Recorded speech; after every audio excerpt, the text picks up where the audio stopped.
Speaking of aspirations and images that you get from your clients, there would be a lot of Pinterest and Instagram images. Where do you think the market is going with that? How do you deal with that? So a space, of course, has to be visually appealing, but then it has to function very, very well because this is something that you are not planning. It's not an exhibition Yeah. wherein you are just planning to stay for a day or two.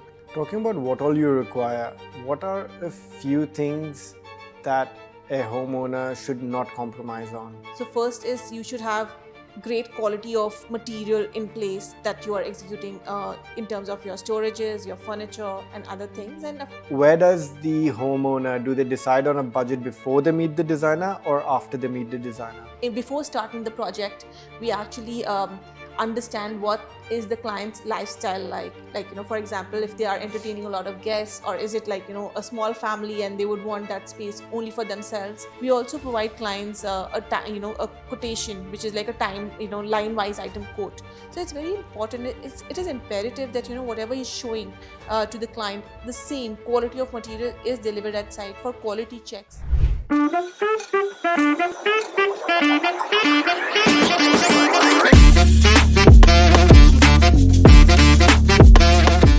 Everyone wants a beautiful home, but only a few people understand what it takes to build one. Today's episode is for every homeowner who's planning to build their home and do interiors and is stuck between mood boards, confusion, and planning. Because here's the truth, interiors is more than just aesthetics. It is about planning, decision making, and execution. Also, finding the right person who you can trust with your space and money. So let's dive into this chat, one dialogue at a time. Saakshi Jaggi, welcome to Design and Dialogues. Thank you. So you have worked with studios from Studio 42mm to Studio Lotus, and you worked with quite a few architecture and design firms before you started your own venture, which is Designers Abode. So I'm sure you've dealt with a lot of projects, a lot of homeowners where you've made the dream come true. Let's start from the very beginning for a customer journey when they decide that they want to start their interiors. What's one thing that they should get clear in their head before they even approach a designer? I would say clarity, because design is a lot more than styling and decor. It defines the kind of lifestyle that you are going to lead, right? So you need to have a lot of clarity in terms of the lifestyle you are trying to attain, the comfort that you're trying to achieve from that space, uh, the budget comfort, timelines, and other things. So where do you think homeowners are usually overwhelmed? Because I'm sure when a homeowner comes to you that they want to get their interiors done, there's a lot that goes in their head. Where do you think they get overwhelmed the most? There are so many decisions to be taken all at once, right? Technical, emotional, and financial. So that is something that might create a level of anxiety. But if you're guided by an architect or a designer in the right direction from the very beginning, it would, make it more. It would give you more clarity, and it could work in the right direction, because interior designers, architects, and contractors are doing it really like daily, day in and day out. So it really helps make things easier for a client then. So that clarity, I feel, is very important, and people get overwhelmed because there are too many decisions to be taken all at once. Is there something that you do personally that helps the homeowner feel at ease and not overwhelmed? Sure. So what we do is like I take one-to-ones like in person. So before starting the project, we actually understand what is the client's lifestyle like, for example, if they are entertaining a lot of guests, or is it like, a small family and they would want that space only for themselves. Aesthetics, of course, is something that comes into play a little later for us. Initially, we start having a dialogue with them. That's how we initiate the whole conversation. It is a lot to do with, like I said, decor of course is a part, but it has to do a lot with the functionality of the space.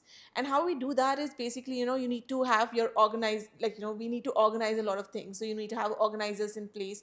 Even a wardrobe internal is discussed and detailed out when we are doing drawings. So that's the kind of detailing that we get into. So initially, of course, we try to understand the client's brief in detail, their family style, their family type, their lifestyle, and other things. And then we start on to the mood boards and detailed drawings later, 3D views, and yeah, there's a whole process. You talk about lifestyle, but a lot of the people, when it comes to actuality, they're looking up to a different lifestyle, but they actually have a different lifestyle at the moment. Do you think there are some assumptions that homeowners make about their lifestyle, or just the interiors that come and bite them back at a later stage? See, it will always be aspirational, right? Like whenever you're buying a new home, it will be Correct. a level up. So it has Yes. to be aspirational. So there, of course, there will be, a, of course, they would look for an upgraded lifestyle in a manner, and it could be something very simple, right? Like it could. So whenever one is growing, so it's you try and simplify your life so that you have more space to Mm-hmm. understand things and make bigger decisions back at your workplace. So that's why I'm emphasizing on clarity. That is very important. But yeah, answering your question, of course, uh, it will always be aspirational what they're looking at. So yes, sometimes it can be something that can't be met. Sometimes their expectations could be like that, because we sometimes receive a lot of images from clients saying that this is the kind of look we want to achieve. What we try to do is make them understand if it will fit as per the scale and as per that layout. So that's what we try to tell them. But yeah, otherwise it's always aspirational. They are obviously looking for an upgraded lifestyle, and that will always be the case, and that's how one progresses in life. Yeah. Speaking of aspirations and images that you get from your clients, there would be a lot of Pinterest and Instagram images. Where do you think the market is going with that? How do you deal with that? um so of course you're learning a lot in terms of different materials and different techniques that can be captured. But how useful it is, how can it be adapted to your space and where you're staying, that's very important. So sometimes you need to have that respect, or you need to understand your space very well, and if it will function very well in the space that you have, that is very important, because there has to be an alignment. Of course there are a lot of things that look great in pictures, but when you're using it in and day out, that is how at the end of the day, something that is looking very good and amazing on the very first day, and after you start using it, maybe after a couple of weeks, if it wears and tears, there's no point. Hmm. So a space, of course, has to be visually appealing, but then it has to function very, very well, because this is something that you are not planning. It's not an exhibition Yeah. wherein you are just, you're just planning to stay for a day or two. This is something that will be at least for next 4 or 5 years. So that's the idea. So of course Pinterest helps in kind of giving us a direction, but you shouldn't just take one picture and think that this is how your room will be or how your space will be. So it's very important to detail it out, to see if it aligns with the bigger vision, if it's the space where you are going to stay in the next 4 or 5 years. And I also feel that it has to be adaptable in a manner wherein everyone evolves. So something that I'm liking today, I might or might not like in the next 4 years. So there should be certain spaces, maybe like bare walls, or some paintings that could change later and bring in different colors, maybe, or something that could be evolved wherein I could do a wall differently. So what I'm trying to say is that you design a space today thinking that after 3 4 years I'm able to change certain things, so that I don't have to bring the whole space down and build it up again. So that's the kind of vision that one needs to have. Interesting. The $1 million question: when you're designing all these spaces, when you're going through pictures, everything might look good in pictures, but then there's a budget attached to it as well. So, where does the homeowner, do they decide on a budget before they meet the designer or after they meet the designer? I mean, budget is something that, of course, they need to have it in place before approaching a designer, I would say, because that's how, to begin with, they should have a starting point, and they should have this figure wherein they are thinking that, okay, this is what we are looking at. It has to be very realistic. And I feel now the market is such that people are aligned that way. Um, so, yeah, that I feel is something that should be there. What does a realistic budget actually mean? A realistic budget for a client will vary. It depends a lot on the client's decision making. Design is very subjective. So it really depends on what exactly you're looking at. Is it the only aesthetic part that you're looking at? Are you planning to get your MEP, all your electrical work, plumbing to be redone, your washrooms to be redone, your space to be redone? It will be dependent on the scale of the project, which is what is the area, which area, what all do you require, the scope of work, and other things.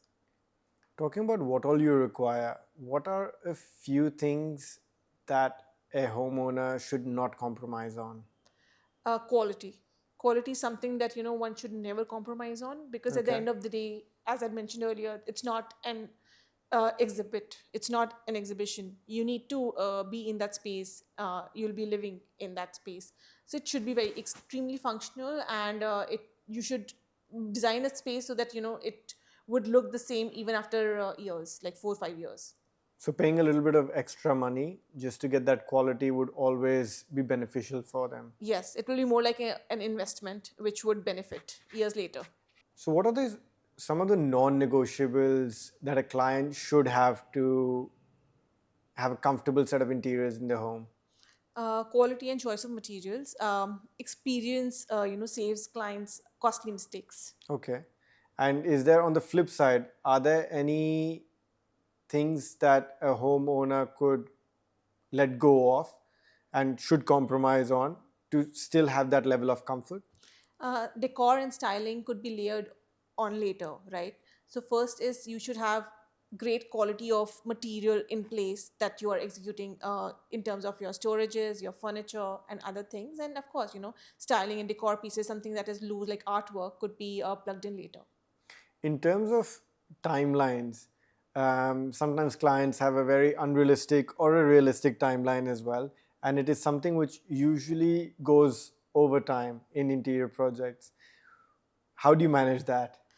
Sometimes people don't consider, they don't plan it ahead. Like, there could be certain things in place, like in Delhi NCR, GRAP is very common. So, of Yeah. course, that kind of extends. And because your labor team has to be aligned. That's very important. And then there are festivities that keeps happening, because of which, that's a major problem in India, wherein the labor keep visiting their towns and then they come back. So there's a lot of gap that way.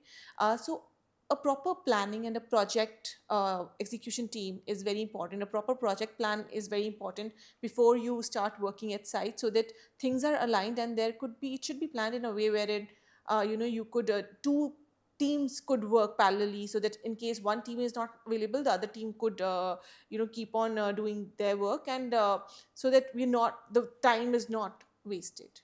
Is it poor planning or alone, or is it also poor execution that sort of is the reason for all these delays? Planning, I would say planning is utmost important, because if you have a plan in place, execution of course will follow. And there is of course a lot of time that is taken in the final execution, in the finishing for interiors. So you need to address that also. You need to have certain, like a 10-day buffer for that separately, 10 to 15 days, depending on, again, on the material. Suppose if you're going ahead with tiles, that will be done much faster than you go ahead with when you are choosing marble. So initially you need to have everything in place. Your design drawings, your detailed, your good for construction drawings have to be in place before you start execution, because if that clarity is not there, then you will have loopholes wherein that there will be confusion at site. You don't know which labor to call, and then you don't have, it will basically again lead to losing time on site. Let's talk about a few cheat codes for homeowners. Is there something in some sort of paperwork or some sort of clarity that every homeowner should ask from a designer before they get the project started? Absolutely. So you should always have an exclusion list, because so that there's transparency. And how we operate at Designers Abode is, we once we have the project, once all our formalities are done, once we have had a couple of meetings, we also provide clients a quotation, which is like a time, line wise item quote. So there are other people in the market, contractors especially, wherein they say ki itna per square feet lagega. That's not how it works. You will never know what all is included, what all is not. So it's always better before signing up, you could have like a line wise item, so you know where you stand, like where the designer or the architect that you're dealing with where is he or she standing in the marketplace, and in terms of costing. That would lead to a lot of clarity, and of course there could be additions and deductions later, but at least once you have the specified line wise item, it would reduce those gaps. Is there something that a homeowner shouldn't ask too early when they're starting with their interiors? I don't think so. I think whatever you have in mind, you should definitely put it on the table, because see, when you are, it's not a product, right? It's not something that you will go, you will make the person understand, and they'll deliver product. It's a service. It's a service plus products that the architect or the designer is going to deliver. So it's very important that everything should be specified. Each and every question, whatever is there in your mind, should be laid out on the table. You should have as much clarity as possible initial at a very initial stage, so that there is less confusion, and you can probably trust that designer and architect more, because now that there's a lot of clarity. So I feel that everything should be laid out. There's no question that you should hold back and not ask your designer. In the first segment of this podcast, we've talked about the planning side of things, the decision making side of things, the documents that homeowners will need when they're starting on with a project, the kind of expectations that they have, the kind of lifestyle that they want to lead, and then have that clarity in their head and then approach a designer, right? So these are the steps to be taken before you approach a designer. But now, coming to the more important part of decision making, as a homeowner, who should I choose as my interior designer? It was a lot easier 10 years ago, but now there are quite a few people with this profession. So who do you choose? Who do you go for? What are the criteria that someone should look at? uh, you should definitely have a couple of meetings with the designers, and you should understand how who is the designer who you're able to align with. So in terms of it's very important that the right questions are asked, that the design discussion is heading in the right direction. The initial discussion shouldn't be only about costing. So of course costing is important, but that's not something that that's not why you'll hire a designer or an architect. It's very important that you have that discussion with the designer in detail, and you take it forward then. Is there, can you lay down 3 questions for me that a homeowner can ask someone, which is outside of the budget Absolutely, question, absolutely. Like, and they should definitely incorporate that? absolutely. I think one question that one should ask a designer is that, how much of on ground experience do you have, right? So, like, how long have you been in this industry for? That's very important, because on ground, there's a lot of detailed discussions that needs is required. There is a lot of detailed drawings that are required. So it's very important that the designer or the architect you are hiring is a qualified architect or designer. Like, in today's date, a lot of people are operating from the market who are not professionally qualified. So design is a lot more than decor and style. This is where you are going to literally feel those products. You're going to use them day in and day out. So it's very important, and that obviously comes from a fact that if the designer and architect has enough experience, they have been working with these materials and spaces for umpteen numbers of years. So that is something that plays a crucial role, that how much of an experience does that your interior designer or an architect have. What are the other 2 questions that they could ask? I told you. So one is professionally qualified. Are they Yeah, professionally qualified? yeah, Second is the experience. How many of experience do they yeah. have? A third would be who will be interacting with me. It shouldn't Okay. be like, if from day one, for example, at Designers Abode, I make sure that if I am interacting with my client from day one, I'll be the point of contact uh, till the handover of your project. I can't keep switching on the teams to be answerable to my client, because that would lead to gaps. Yeah. So of course there are a lot of people that will be working on a site, like probably 15, 20 people, but one source of communication should always be laid out. So you need to ask the right question to your designer or architect would be, who will be taking my project forward, who will be the lead designer. For example, if you are the one who's discussing all these details initially, so you should be taking the whole project till the end. So one source of communication is very important. You very aptly laid out that on the ground experience is very much required than just having it all on paper.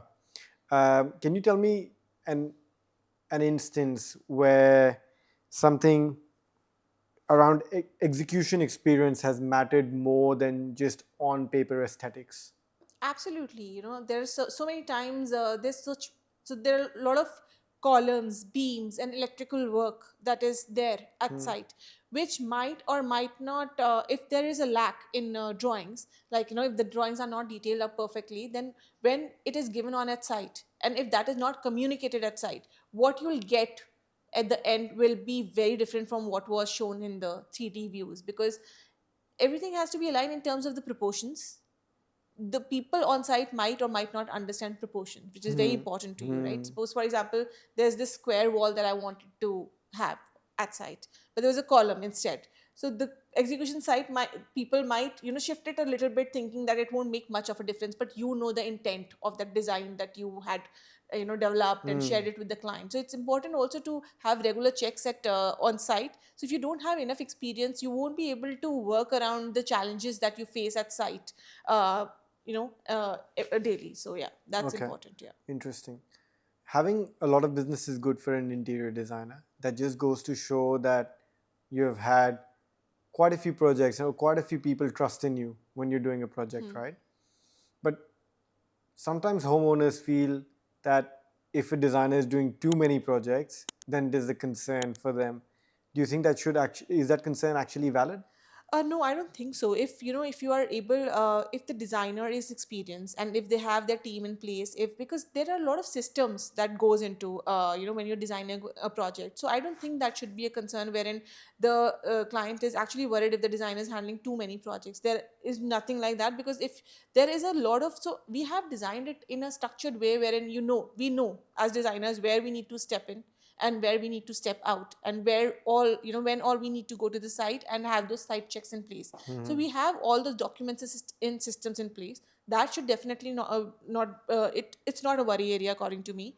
But yes, it's a big worry area wherein you are having change, whenever you are interacting with different designers, no matter, even if it's from the same team, but you can't be interacting with different designers. So one point of contact. One point of contact is very, very important. If that one point of contact is keeping on changing, that's a very, very big worry area. Okay. We also talk about site supervision, and you aptly laid out that there needs to be people who are interacting with the space quite often and seeing what's the development like. What is the importance of site supervision in your understanding? And how often, not just the site supervisors, but how often should the lead designer be on site to oversee how the progress is coming along? Sure. So, see, there are, so like I said, so we usually, how we approach it is we'll have a schedule in place, right? We know that once for example, the false ceiling is laid, we also have markings, for example, electrical markings in place. We'll go and we'll check if those electrical points are as per our drawings. That is very important. Of course, at the end of the day, it's a people driven process, so they will end up making mistakes. Your labor will make mistake, but the idea is if I am taking your project and if I am taking the responsibility of delivering your residence to you, and if I've shown you a certain level of designing on paper and on 3D views, and I've so how we operate is, of course, we first initially have a detailed discussion on the design brief, what all you require. Then we get into the mood boards, we get into the 3D views, we finalize them, we have these good for construction drawings in place, and we also show exact materials that we're using and how we'll be using it. So it's very important. It is imperative that whatever is showing to the client, the same quality of material is delivered at site for quality checks. So it's very important that we know when the material is being delivered, we go there and check at site. We go there at one point when all electrical conduiting is being done, when your false ceiling, your wall marking is being done, when your wardrobe measurements are being taken. So all of that, we make sure that we go to the site, we align with it with the vendor, so that there is zero error. But of course, like I said, it's a people driven process. There are bound to be, there will be mistakes that will happen, but how you rectify it, at the end of the day, it has to be flawless. Okay. You spoke about different materials coming on board, on site. There's a cost attached to every element that goes into interiors, right? There's a fixed cost and then there's an itemized cost. Absolutely. So, and you earlier told me that you should get a breakdown of each of the tasks Line-wise that item, yeah. line-wise item that's being done, Yeah. right? Sometimes there are homeowners who are trying to reduce costs, obviously, and they say, I'll take care of this bit, you don't need to worry Yeah. about this. Or they try and chop and change, they try and omit things, they try and add things, because obviously they are wanting to get the best product forward, best interiors done, but also save costs in some way. Do you think that's a problem sometimes when they try and change too many things from the BOQ? Absolutely, it's a huge problem because the clarity has to be given from day one, right? If you keep changing and switching between vendors, then there will be no one will be take responsibility if anything goes wrong at site. So that kind of is that kind of responsibility is very important, that if you give it to one vendor, obviously that person will take it from point A to Point the B, final delivery, yeah. right? But the moment you keep switching between vendors, there will be a blame game, and it will be a whole different story. It will lead to a lot of delays. It will lead to a lot of dissatisfaction. It will lead to a lot of chaos on site. So ideally, that's a practice that I don't encourage, wherein you are having multiple vendors on site when the work is going on. Ideally, the idea is, in case the client feels otherwise, wherein there is certain artwork which is understandable that you want to get it from outside, but there it has to be aligned in a manner that once your work is done, once the designers and the architect you'd hired, their work is done, is then the other vendor steps in, so that that, okay, fine, you've taken a sign off from this particular team that their work is completed. You have taken the handover thinking that, okay, fine, yahan pe pura, everything is done, everything is finished as per my satisfaction. Then another vendor could come in, because what happens in case of multiple vendors is, for example, your site is ready, आपने flooring करा लिया, आपने paint करा लिया, आपने fall ceiling करा लिया, बाद में फर्नीचर आ रहा है, जो वेंडर आपने चूज किया था पहले, वो आपका सारा civil they delivered the site as per your satisfaction and it's all good.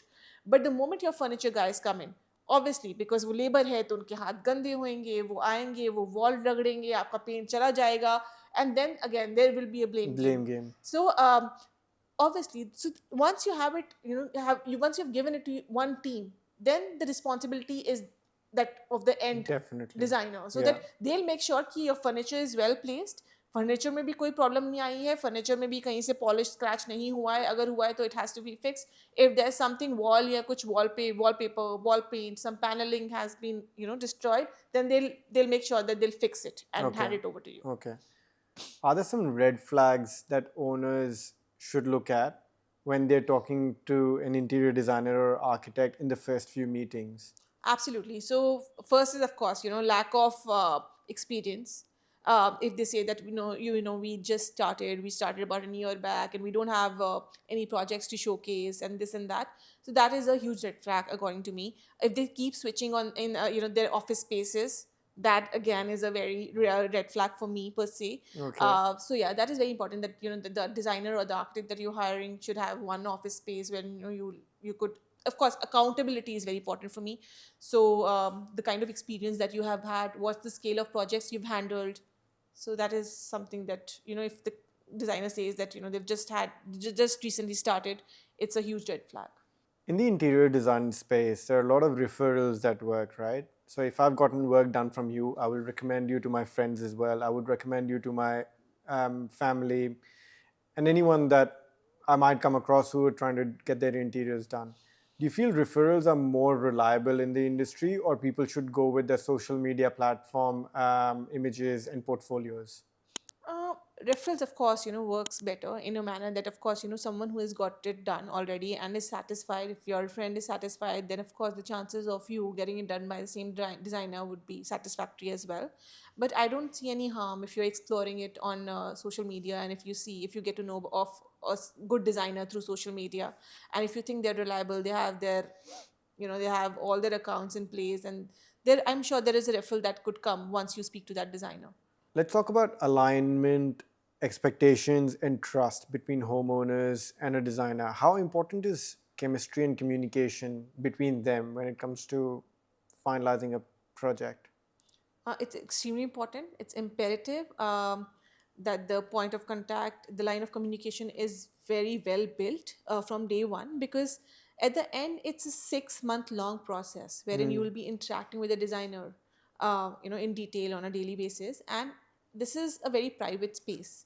So this kind of rapport is very important because you need to disclose your lifestyle to them, and they should be able to understand it very better. So it is imperative to have a very good rapport with the designer, and to for them to understand where they're coming from, what they want, and how they are aligned. What happens when, so since you said it's a 6 month Process, yeah, process, 6 to 9 months, yeah, depends on the scale of the project. of course, Absolutely, yeah. of course.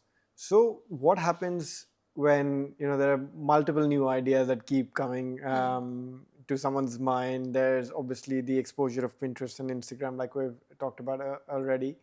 What happens when a homeowner keeps changing their mind mid-project? That's a complete no-no, because once the project has hit the ground, it will lead to massive delays. If you keep changing on the designs, materials, it will lead to massive delays, and that is why the projects are delayed. So there is a scope wherein once you are finalizing the design on paper, there is a lot of scope wherein you can probably change. You will be able to visualize the space, and that's the point wherein you can tell your designer, maybe you can make it better, or this is something that you could change in terms of aesthetics, in terms of materials. But once it hits the ground, I would suggest that you should not change anything about what you had earlier decided upon. So with these kind of iterations, there's a lot of scope creep that comes in. There's budget shocks as well that come in, because obviously you've gone on one path and the path has completely changed, and now you need to start from the very beginning. Is that so? Can homeowners protect themselves from these shocks? Is that the only way, by not keeping chopping and changing? And also, is there any other way that they could protect themselves? Sure. So if you have a clear list of inclusions, a clear list of exclusions, a written timeline, that would really save a lot of headache to say. Yeah. We always talk about, what role do designers have to play in a successful completion of a project? Because it's their job, obviously. But someone who's an outsider, which is the homeowner, who's got a stake in the project but doesn't have a lot to do with the execution side of things, how can they be a successful stakeholder in this whole jazz without having to interact with it as much? So a space is beyond aesthetics. Yeah. A lot of ergonomics goes into the space. A lot of technical detailing, technical grounding goes into the space. So unless there is a material quality that you feel is not as per standards that what you'd agreed upon, I suggest that, of course, you can go visit the site and see the progress of work. That can happen, but unnecessarily do not change the process. Like, for example, even if you say कि आप ना ये पहले करा दो, for example, ये room पहले करा दो and this you can do later, that can't happen, because अगर आपकी flooring हो रही है, it has to be done on the same floor. Even if there is a change, transition of materials, it has to be done in one go. You cannot work it in a manner wherein you mess with the process and you suggest कि आप ये नहीं ये कर लो, ये पहले कर लो. It happens in a series only, and that comes with the kind of execution on-site experience that one has. So I would suggest don't mess with the process. Okay. So before I wrap this podcast, I would like to ask you a few rapid fire questions, some fun ones. Okay. Again, very homeowner centric, so we'll try and give them as much value as possible through this podcast today. One question every homeowner must ask, but usually doesn't. Experience, on-ground experience, site execution experience, yeah. Okay. And availability of the designer. Okay. How available, how often are you going to visit my site once the project gets rolling? Okay. One sentence a designer says that should immediately raise a red flag. We've just started, and this is out of, I really wanted to do this my whole life. It's out of passion, and I've not done any, I've not taken any formal education.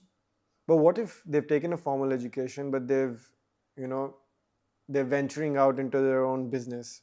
Where does that sort of play? I mean, of course, but that should be, again, it should be made clear from day one. Of Yeah. course, there are designers who would give it their all and they would make it a success story, and I wish them all the luck. But that clarity has to be there since day one. And it also, I suppose, depends on the level of project, right? Because Right, exactly. if If it's it's a your, small room, if it's a yeah, small living space, then go ahead, give then it's them a okay. chance. Yeah. Yeah. But if it's a large project and this is your first home that you're buying, probably something that you might have to do a little bit of hand holding on as a homeowner. So I think that's where um, it increases a little bit of Risk, yes. risk. Yes. So whenever there is a lot of MEP work required, for example, you've bought a house which is semi-furnished in a manner wherein you have the flooring and your washrooms in place. But nowadays you're getting a lot of apartments, or you try to build a house from ground up. Then there is a lot of technical, base that is required. Definitely. So for that, I would suggest that you should definitely look out for an experienced designer rather than someone who is starting it afresh. Yeah, good point. One mistake homeowners repeat across all budget ranges. Gathering too many Pinterest images, changing designs once the work has started, on site. So that is one mistake that I feel that Okay. is a big. One thing homeowners should stop doing before starting interiors.